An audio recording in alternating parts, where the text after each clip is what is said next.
Mi suegra abofeteó a mi hijo. Mi cuñada me gritó, sé hombre, y mi esposa susurró, tienen razón. No peleé. Tomé a mi hijo y me fui. Como auditor, lo que descubrí esa noche fue su ruina financiera y moral. Si aún no estás suscrito al canal, haz clic en el botón de suscripción y activa la campanita para no perderte ninguna de nuestras historias. Tu apoyo significa todo para nosotros. Si esta historia te parece interesante, déjale un like. También me encantaría saber de qué ciudad eres, déjanos el nombre de tu ciudad en los comentarios. Ahora, empecemos con la historia. Mi nombre es Julián. Tengo 38 años y, si tuviera que describirme en una palabra, supongo que sería, metódico. Soy auditor financiero. Mi vida entera gira en torno a los números, a los patrones, a encontrar la lógica oculta detrás del caos aparente de las hojas de cálculo y los balances generales. Mi trabajo consiste en mirar una empresa desde adentro y decir si la historia que cuenta al mundo exterior coincide con la verdad que esconden sus libros contables. Es un trabajo de paciencia, de observación, de no dar nada por sentado. Irónicamente, durante 10 años, apliqué esa misma lógica a mi matrimonio, pero llegué a la conclusión equivocada. Estaba casado con Ximena. Cuando la conocí, ella era luz, era una risa contagiosa y una energía que parecía llenar cualquier habitación. Venía de una familia adinerada, los de la Fuente, un clan que se movía por la vida con la certeza de que el mundo les pertenecía. Yo, en cambio, era solo Julián, un tipo de clase media con un buen trabajo y una ambición tranquila. Desde el principio, su familia dejó claro que yo no era suficiente. No de forma directa, claro. Eran demasiado elegantes para eso. Lo hacían con pequeños gestos, con comentarios sutiles que te picaban como mosquitos. Su madre, Graciela, era la matriarca. Una mujer de 60 y tantos años con una postura de reina y una mirada que podía congelar el café en tu taza. Para ella, yo era una anomalía en su árbol genealógico perfecto. Me toleraba, pero nunca me aceptó. En las reuniones familiares, siempre encontraba la manera de recordarme mi lugar. Si hablaba de mi trabajo, ella suspiraba y decía, ah, sí, los números. ¡Qué práctico! Si mencionaba un pequeño logro, ella lo comparaba con alguna hazaña de su otro yerno, el esposo de Valeria, un empresario con conexiones políticas. Valeria, la hermana mayor de Ximena, era una copia al carbón de su madre, pero con una capa extra de amargura. Siempre sentí que me odiaba, no por quién era yo, sino por ser el esposo de su hermana menor y, de alguna manera, robarle un poco de atención. Y Ximena, mi Ximena. Ella estaba en el medio. Me amaba, o eso creía yo, pero también vivía aterrorizada de la desaprobación de su madre. Pasaba la vida caminando de puntillas, tratando de mantener un equilibrio imposible entre la lealtad a su esposo y el miedo a su familia. Su frase favorita era, Julián, por favor, no hagas un drama. Durante años, me convertí en un experto en evitar dramas. Me tragué mi orgullo tantas veces que ya había perdido la cuenta. Sonreía en las cenas mientras Graciela contaba por 10ª vez la historia de cómo Ximena podría haberse casado con el hijo de un senador. Asentía cuando Valeria hacía bromas sobre mi coche o mi ropa. Lo hacía por Ximena. Y, sobre todo, lo hacía por nuestro hijo, Tadeo. Tadeo. Mi hijo de 6 años. Él era mi centro, mi verdadero balance general. Por él, valía la pena cualquier cosa. Mi propio padre había sido una figura ausente en mi vida, un fantasma que aparecía y desaparecía. Me juré a mí mismo que yo no sería así. Yo sería presente. Sería paciente. Sería el padre que yo nunca tuve. Y esa promesa me llevó a aceptar un nivel de humillación que, visto en retrospectiva, me avergüenza. Creía que mi paciencia era una forma de amor, una prueba de madurez. Qué equivocado estaba. No era paciencia. Era cobardía. Y estaba a punto de descubrir, de la manera más brutal posible, que en la auditoría de la vida, ignorar las banderas rojas no evita la quiebra.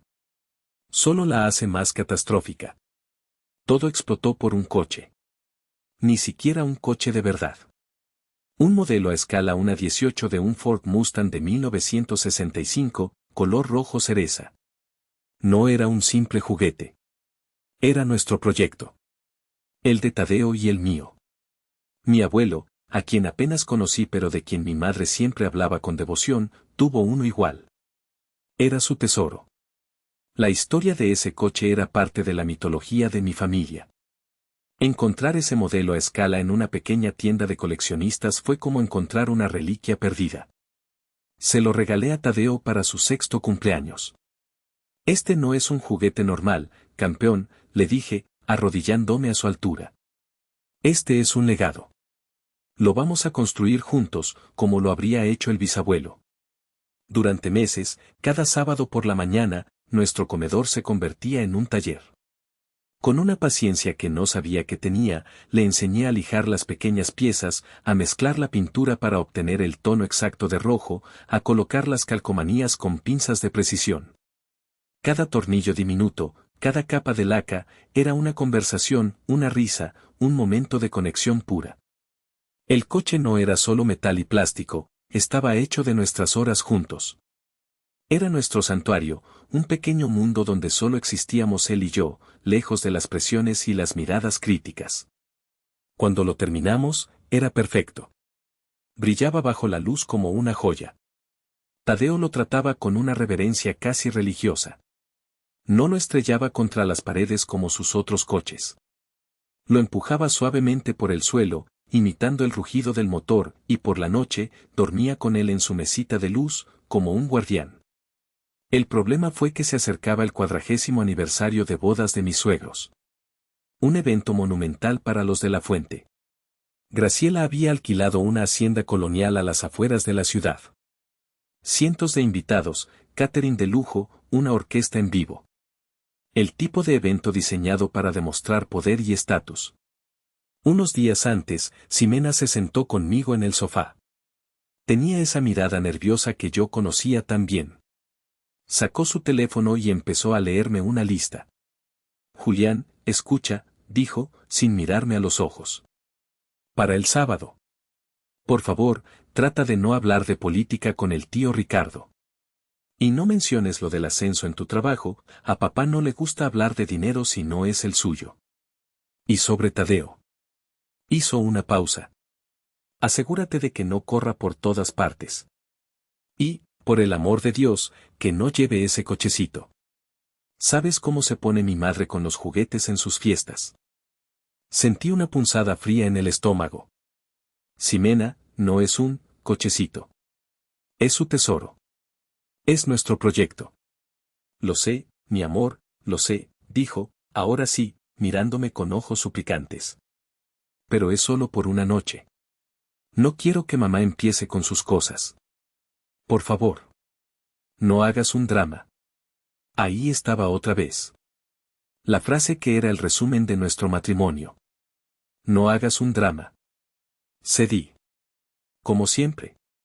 Le dije a Tadeo que el coche tenía que quedarse en casa. Su carita se arrugó en una mueca de decepción tan profunda que me rompió el corazón. Y en un momento de debilidad, de querer ser el héroe de mi hijo en lugar del yerno obediente, le dije, ¿sabes qué, campeón? Llévalo. Pero prométeme que lo cuidarás más que a nada y no lo dejarás por ahí. Sus ojos se iluminaron. Me abrazó con todas sus fuerzas. En ese momento, sentí que había tomado la decisión correcta. No tenía ni idea de que acababa de cargar el arma que haría estallar mi vida en pedazos. La hacienda era exactamente como la había imaginado, un monumento a la opulencia. Jardines perfectamente cuidados, camareros con pajarita moviéndose en silencio, y el murmullo constante de conversaciones superficiales y risas forzadas. Me sentía como un error en una pintura perfecta. Mi traje, aunque caro, parecía barato al lado de los diseños europeos que vestían los demás hombres. Mi conversación, anclada en la realidad, se sentía torpe entre anécdotas de viajes a Dubái y quejas sobre el servicio en sus clubes de yates. Ximena se movía como un pez en el agua, saludando a gente que yo apenas recordaba. Yo la seguía un par de pasos por detrás, con una copa de vino en la mano que no quería y una sonrisa pegada en la cara. Tadeo, por suerte, parecía ajeno a todo. Estaba sentado en un rincón del jardín, sobre el césped inmaculado, haciendo rodar suavemente su Mustang rojo. No molestaba a nadie. Estaba en su propio mundo, feliz. El problema, como siempre, llegó en forma de su primo. Tiago, el hijo de Valeria, era un año mayor que Tadeo, pero parecía tener el doble de su tamaño y 10 veces su arrogancia. Era el producto de una crianza sin límites, un pequeño tirano que creía que el universo giraba a su alrededor. Lo vi acercarse a Tadeo con la determinación de un depredador. ¿Qué es eso?, preguntó, señalando el coche. Es mi Mustang, dijo Tadeo con orgullo. Lo construimos mi papá y yo. Dámelo. Quiero jugar, ordenó Tiago, extendiendo la mano. No, respondió Tadeo, con una firmeza que me sorprendió. Es muy delicado. Tiago frunció el ceño. La palabra no formaba parte de su vocabulario habitual. Intentó arrebatárselo. Tadeo, con un rápido reflejo, abrazó el coche contra su pecho. Es mío, exclamó, su voz temblando un poco. Ahí fue cuando Valeria intervino. Se acercó con paso decidido, sus tacones hundiéndose ligeramente en el césped. No miró a su propio hijo. Fijó su mirada de desprecio en el mío. Tadeo, por favor, dijo, su voz goteando falsa dulzura. Tiago quiere jugar con el coche. Dáselo ya. No seas egoísta. Me acerqué antes de que la situación escalara. Puse una mano suave en el hombro de Tadeo. Hola, Valeria, dije, manteniendo mi voz lo más neutral posible. No es que Tadeo sea egoísta. Es que este coche es muy especial para nosotros. Con gusto le compramos a Tiago uno igual mañana mismo, pero este es diferente.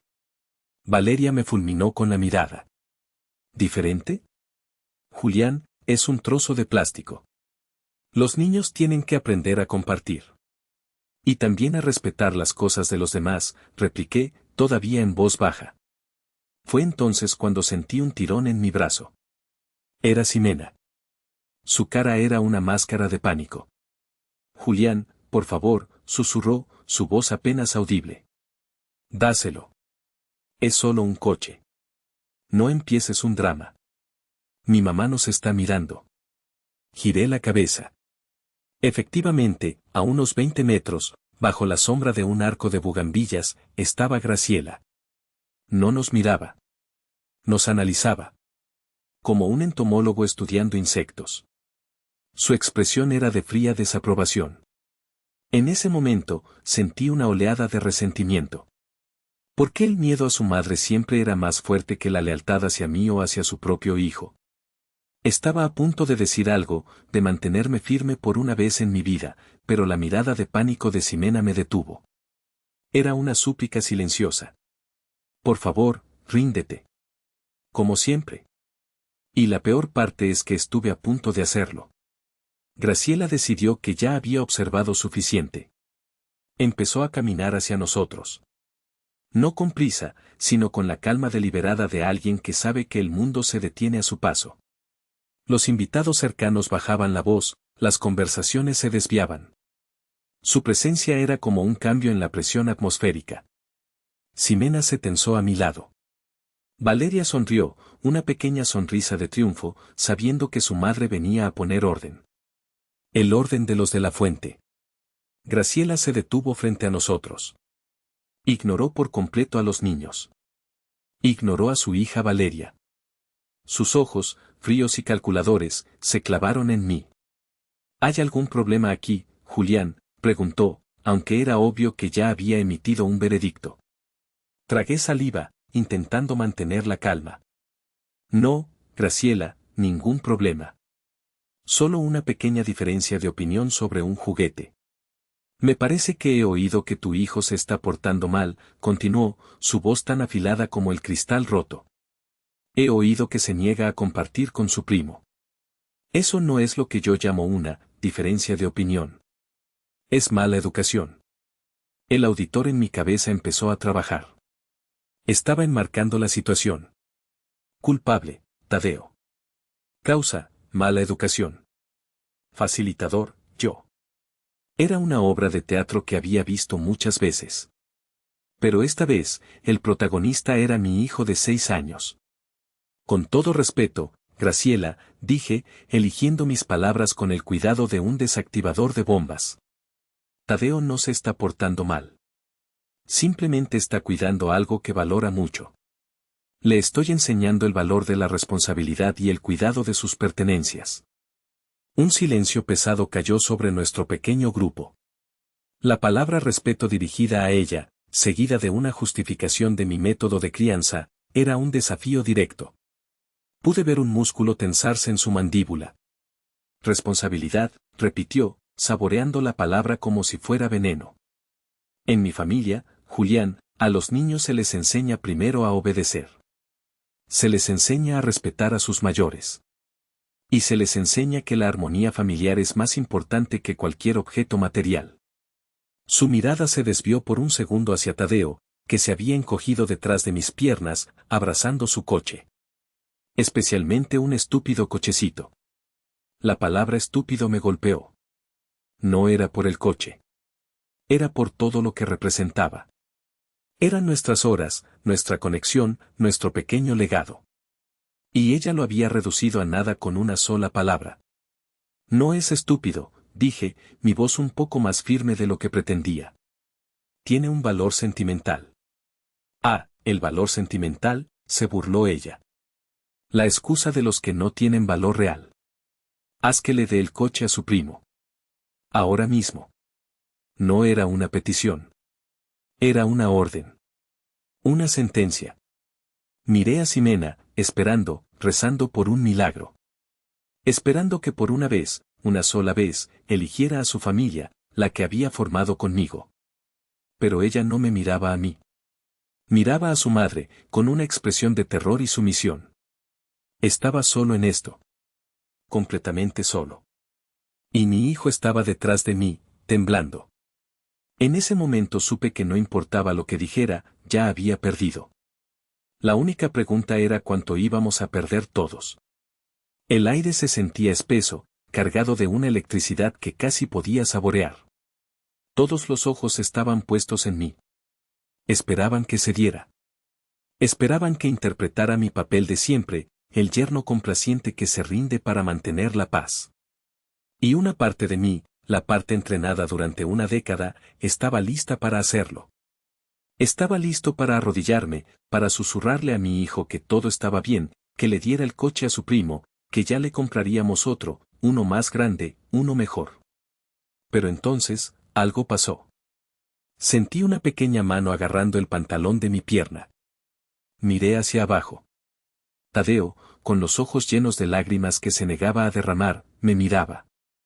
Su carita era una mezcla de miedo y una súplica desesperada. No me estaba pidiendo el coche. Me estaba pidiendo que lo protegiera. Y en su mirada, vi el reflejo de mi propio padre ausente. Vi todos los momentos en que yo había necesitado a alguien que me defendiera y no había nadie. Y una voz dentro de mí, una voz que había estado dormida durante mucho tiempo, gritó, no a él. A él no le harás esto. Antes de que pudiera pensar, Tadeo dio un pasito al frente. Se interpuso entre mis piernas y el mundo. Miró a su abuela, a esa figura imponente que lo miraba con desdén, y dijo con una voz que era apenas un susurro tembloroso, pero, es mi coche de abuelito. Fue un acto de valentía tan puro, tan inocente, que debería haber derretido el corazón más duro. Pero Graciela no tenía corazón. Tenía un trono que proteger. La frase de Tadeo, esa pequeña muestra de desafío, fue la chispa que incendió la pólvora. La cara de Graciela pasó de la fría arrogancia a una furia blanca y contenida. Para ella, no era un niño defendiendo su tesoro. Era un súbdito desafiando a la reina. Era un reflejo de mi propia insubordinación. Ocurrió en una fracción de segundo, pero para mí, se desarrolló en cámara lenta. Vi su mano, adornada con anillos caros, levantarse. Vi el movimiento de su brazo, rápido y vicioso. Vi la sorpresa en los ojos de Tadeo justo antes del impacto. Y entonces, el sonido. Plas. Un sonido agudo, seco, obsceno. Un sonido que no pertenecía a un jardín lleno de flores y música de orquesta. El sonido de la piel de un adulto golpeando la piel de un niño. El llanto de Tadeo no fue inmediato. Primero fue un jadeo ahogado, un grito de shock y de dolor que no encontró salida. Su cabecita se giró por la fuerza del golpe. Una marca roja, con la forma de 5 dedos, empezó a florecer en su mejilla pálida como una flor venenosa. El mundo se detuvo. La música pareció callar. Las conversaciones se extinguieron. El único sonido era el eco de esa bofetada en mis oídos. Mi cerebro, el auditor, se apagó. No había números, no había lógica. Solo un ruido blanco y ensordecedor. Y una imagen. La imagen de la mano de mi suegra en la cara de mi hijo. Me arrodillé. No sé si me caí o si fue una acción voluntaria. Mis brazos rodearon a Tadeo, atrayéndolo hacia mi pecho. Estaba temblando violentamente. Su llanto finalmente estalló, un llanto desgarrador, lleno de dolor, confusión y una traición que un niño de 6 años no debería conocer jamás. Levanté la vista. Graciela estaba allí, de pie, con la mano todavía ligeramente levantada. No había arrepentimiento en su cara. Ni siquiera ira. Había satisfacción. La satisfacción de haber restaurado el orden. De haber demostrado quién mandaba. En ese instante, algo dentro de mí no se rompió. Se pulverizó. Se convirtió en polvo, en cenizas. El hombre que había sido hasta ese segundo, el esposo complaciente, el yerno sumiso, murió allí mismo, en ese césped perfectamente cortado, con el llanto de su hijo como única marcha fúnebre. Y de sus cenizas, algo nuevo y terriblemente frío empezó a nacer. Mientras estaba arrodillado, abrazando el cuerpo tembloroso de mi hijo, el mundo exterior comenzó a filtrarse de nuevo. Escuché murmullos ahogados de los invitados más cercanos. Vi rostros que mostraban una mezcla de horror y curiosidad morbosa. Nadie se movió. Nadie dijo nada. Eran espectadores en el Coliseo de los de la Fuente. Mi atención estaba fija en Graciela. La miraba desde abajo, y en su postura no vi a una abuela que había cometido un terrible error. Vi a una tirana satisfecha. Estaba esperando mi reacción. Esperaba que me levantara gritando, que la insultara. Esperaba el drama que tanto decía odiar pero que en realidad alimentaba su ego. Eso me habría convertido en el villano, en el histérico, en el hombre que perdió el control. Y ella habría sido la víctima, la pobre abuela que solo intentaba disciplinar. Pero no le di esa satisfacción. El auditor en mí, aunque herido de muerte, estaba resurgiendo de las cenizas, transformado. Ya no era un auditor de finanzas. Me había convertido en un auditor de almas. Y estaba empezando a hacer mi trabajo. Antes de que pudiera ponerme de pie, una nueva figura entró en mi campo de visión. Valeria. Se acercó con la furia de una arpía. Su cara estaba roja, contorsionada por un odio que parecía desproporcionado.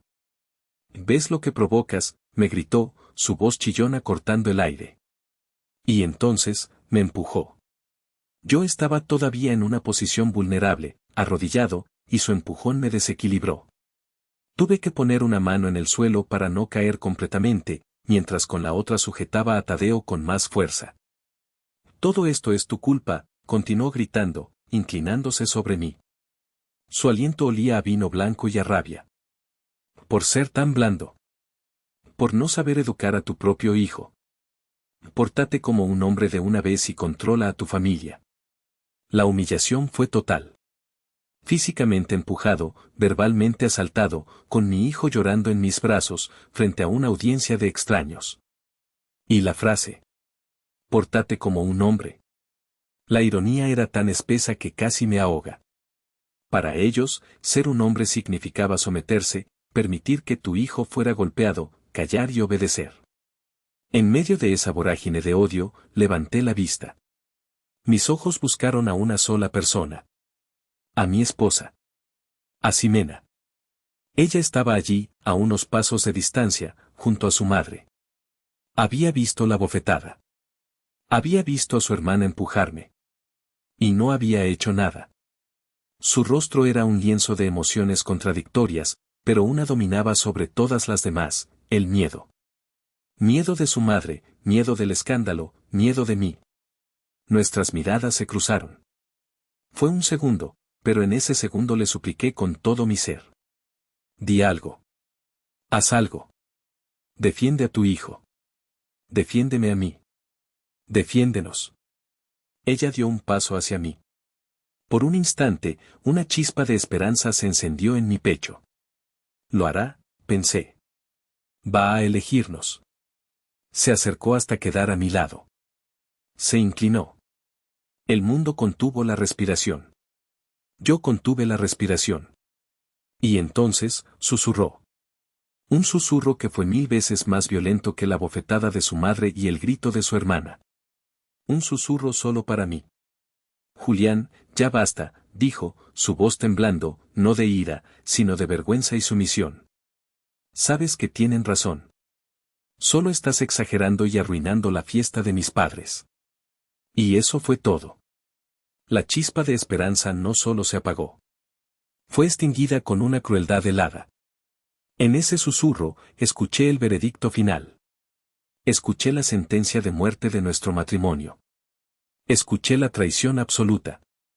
Ella no solo había elegido a su familia por encima de la nuestra. Había validado sus acciones. Había justificado la violencia contra su propio hijo para no estropear una maldita fiesta. Me levanté. Lentamente. Con una calma que asustó a todos, incluyéndome a mí mismo. Acomodé a Tadeo en mis brazos. Su llanto se había convertido en sollozos silenciosos.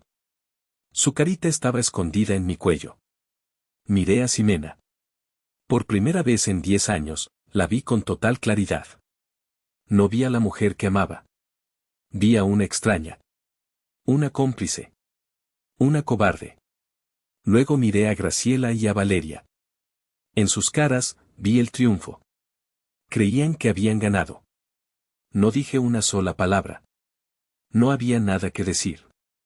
Las palabras eran inútiles. Las acciones eran lo único que importaba ahora. Con mi hijo en brazos, me di la vuelta y empecé a caminar. Me alejé de ellas, de los invitados, de la música que había empezado a sonar de nuevo tímidamente. Caminé por el largo sendero de piedra, pasé junto a los coches de lujo aparcados en la entrada, y no me detuve hasta que llegué a mi modesto sedán. Dejé atrás 10 años de mi vida. Dejé atrás una ilusión. Y mientras me alejaba de la hacienda, con el llanto silencioso de mi hijo como única banda sonora, supe una cosa con una certeza absoluta y aterradora: esto no era un final. Era el comienzo de una guerra. Y yo, el hombre de los números, el hombre tranquilo, iba a asegurarme de ganar. No conduje a casa. No podía. La casa ya no se sentía como un hogar. Se sentía como la escena de un crimen, un lugar contaminado por años de mentiras silenciosas. Conduje sin rumbo durante casi una hora, con Tadeo durmiendo finalmente en su silla de seguridad, agotado por el llanto. Sus sollozos intermitentes en sueños eran como pequeños cuchillos que se clavaban en mi pecho. La marca roja en su mejilla parecía brillar en la oscuridad del coche. Cada vez que la miraba en el espejo retrovisor, una furia fría y lúcida se solidificaba dentro de mí. Finalmente, me dirigí al único lugar donde sabía que encontraría refugio, el apartamento de Miguel. Miguel era mi único amigo de verdad, un colega de mi antigua firma que se había independizado para montar su propia consultora. Era cínico, directo y ferozmente leal. Le había contado fragmentos de mi vida con los de la fuente a lo largo de los años, y su respuesta siempre era la misma: «Estás loco, Julián. Sal de ahí». Llegué a su puerta pasada la medianoche. Cuando abrió y nos vio, a mí con la cara desencajada y a Tadeo dormido en mis brazos con la mejilla hinchada, no hizo preguntas. Solo se hizo a un lado y nos dejó entrar. «Cama para el campeón, y un whisky para ti», dijo, su voz grave y tranquilizadora. Mientras acostaba a Tadeo en la habitación de invitados, Miguel preparó las bebidas. Le conté todo. Cada detalle. La discusión por el coche, las palabras de Graciela, la bofetada, el empujón de Valeria, y finalmente, el susurro de Ximena. Cuando terminé, Miguel se quedó en silencio por un largo rato, mirando el hielo derretirse en su vaso. Lo siento mucho, hermano, dijo finalmente. Pero también, ya era hora. Ese lugar te estaba matando lentamente. La pregunta es, ¿qué vas a hacer ahora? No lo sé, mentí. Porque sí lo sabía. En algún lugar durante ese viaje sin rumbo, el plan había empezado a formarse en mi mente. El auditor había tomado el control. A la mañana siguiente, después de dejar a Tadeo al cuidado de un Miguel sorprendentemente paternal, volví a mi casa. Sabía que Ximena y su familia no regresarían hasta la tarde. Tenía una ventana de oportunidad. La casa estaba en silencio. Un silencio antinatural. Cada objeto parecía burlarse de mí, las fotos de nuestra boda en la pared, los cojines que Ximena había elegido, el aroma de su perfume todavía flotando en el aire. Pero no estaba allí para ponerme sentimental. Estaba allí para trabajar. Fui a mi estudio, me senté en mi silla y encendí mi ordenador. Empezó la auditoría más importante de mi vida. Mi especialidad como auditor siempre fue el análisis forense digital. Encontrar lo que la gente no quiere que encuentres. Y conocía la infraestructura digital de mi propia casa mejor que nadie. Ximena era descuidada con la tecnología. Usaba la misma contraseña para casi todo y siempre sincronizaba sus dispositivos en nuestra nube familiar, creyendo que era un espacio privado. Empecé por ahí. En las copias de seguridad de su teléfono y su portátil. Lo primero que encontré fue la cuenta bancaria. Una cuenta a su nombre en un banco con el que nunca habíamos trabajado. Estaba abierta desde hacía 8 meses. Y los estados de cuenta estaban allí, en una carpeta oculta con el nombre Proyectos de Decoración. Cada mes, una cantidad fija de dinero salía de nuestra cuenta conjunta y entraba en esa. La excusa era gastos del hogar. La realidad era un desvío sistemático de fondos. Había acumulado una suma considerable. Sentí una náusea. Pero seguí cavando. Luego vinieron los correos electrónicos. Cadenas de mensajes entre ella y su madre, Graciela. El asunto de muchos de ellos era simplemente estrategia. Leí uno al azar. De Graciela de la Fuente para Ximena de la Fuente asunto, estrategia. Hija, tenemos que ser inteligentes. Julián es predecible, pero es meticuloso. Cualquier movimiento legal tiene que estar respaldado. Sigue documentando sus altibajos emocionales. Su reacción a lo de su ascenso fue un buen ejemplo. Anótalo. Necesitamos demostrar un patrón de inestabilidad. El abogado dice que eso es clave para la custodia completa de Tadeo. Mi sangre se heló. ¿Mi reacción a mi ascenso? Me había sentido decepcionado porque mi suegro lo había menospreciado en una cena. Ximena me había consolado esa noche, diciéndome que no les hiciera caso. Y luego había ido a documentarlo como una prueba de mi inestabilidad. Seguí leyendo. Había más. Decenas de correos. Discutían cómo proteger el patrimonio familiar de mis posibles reclamaciones. Hablaban de abogados. Hablaban de vender propiedades sin mi conocimiento. Y entonces encontré el borrador. Un documento de Word. Una declaración jurada. Estaba preparada por un abogado, amigo de la familia. Describía un incidente tras otro, todos sacados de contexto, retorcidos para pintarme como un monstruo. Me describían como un hombre resentido, con un complejo de inferioridad, propenso a ataques de ira silenciosa, y emocionalmente negligente con mi hijo. Y al final del documento, la estrategia final, descrita en una nota del abogado para Graciela, el objetivo es provocar una reacción pública. Si logramos que pierda el control frente a testigos, nuestro caso para la custodia exclusiva se vuelve incontestable. Sugiero utilizar al niño como catalizador, ya que es su punto más sensible. Solté el ratón como si quemara. Me eché hacia atrás en mi silla, sin aliento. No fue un accidente. No fue una discusión que se salió de control. Fue una trampa. La fiesta, el coche, la humillación, todo había sido un escenario. Estaban intentando provocarme para que explotara. Querían que gritara, que golpeara, que hiciera una escena. Querían que me comportara como el monstruo que ya habían decidido que era. La bofetada de Graciela no había sido parte del plan, había sido una improvisación de la directora de la obra, una que se le fue de las manos. Pero el objetivo era el mismo. Querían quitarme a mi hijo. Y estaban dispuestos a usarlo, a herirlo, para conseguirlo. La náusea se convirtió en un hielo que me recorrió las venas. La tristeza se evaporó. El dolor desapareció. Y en su lugar, solo quedó una cosa. Una claridad absoluta.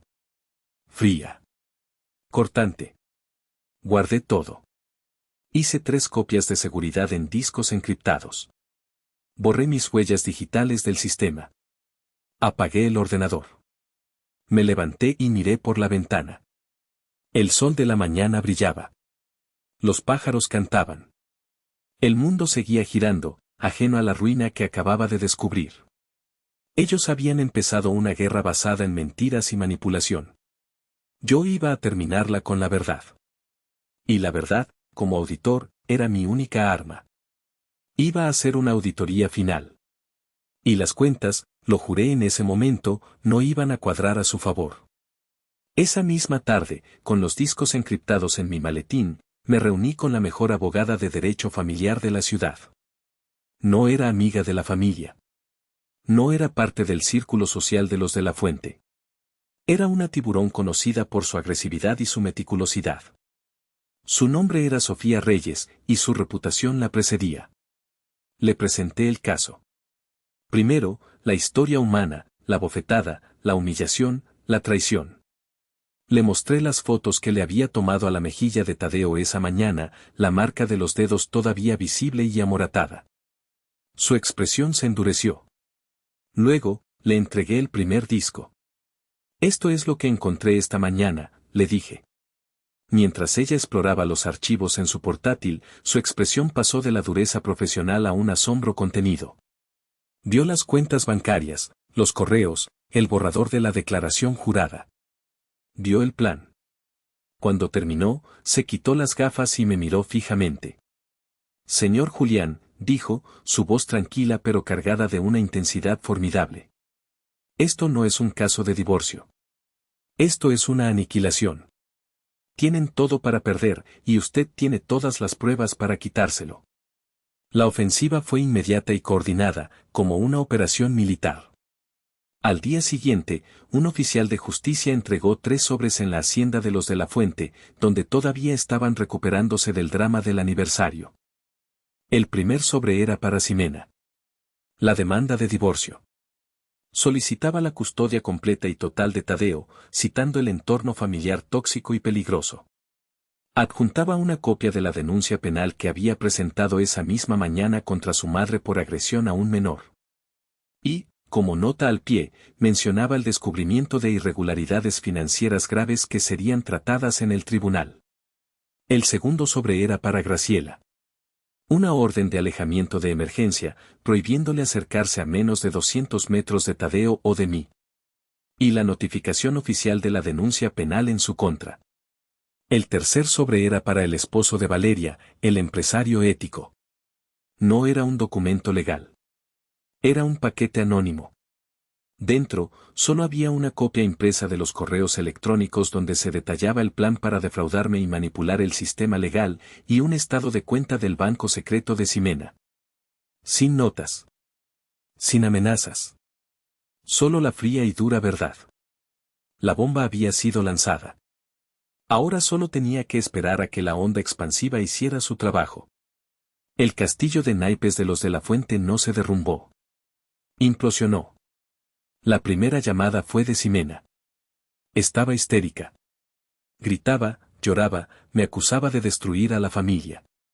Luego suplicaba. Podemos arreglarlo, Julián. Fue un error. Mi mamá estaba estresada. Retira la demanda. Se acabaron las conversaciones, Ximena, le dije con una voz que no reconocí como mía. A partir de ahora, habla con mi abogada. Y colgué. El esposo de Valeria, según me contó Miguel, cuya red de contactos era sorprendentemente amplia, montó en cólera. No por la moralidad del asunto, sino porque el nombre de su esposa estaba vinculado a un posible escándalo de fraude y agresión. El riesgo para su reputación era inaceptable. Le pidió el divorcio a Valeria esa misma semana. Graciela, por primera vez en su vida, se encontró con un problema que no podía resolver con dinero o intimidación. Un juez, mirando la foto de la cara de mi hijo y leyendo la evaluación de un psicólogo infantil, ratificó la orden de alejamiento y fijó una fecha para el juicio penal. Su círculo social, que antes la veneraba, empezó a distanciarse. La matriarca se estaba quedando sola en su trono. Ximena, enfrentada a las pruebas irrefutables de fraude y conspiración, y con la amenaza de un juicio público que la expondría, no tuvo más remedio que rendirse. Su abogado le aconsejó aceptar cualquier acuerdo que le ofreciéramos. No pedí venganza. Pedí justicia. El acuerdo de divorcio me otorgó la custodia completa y la patria potestad de Tadeo.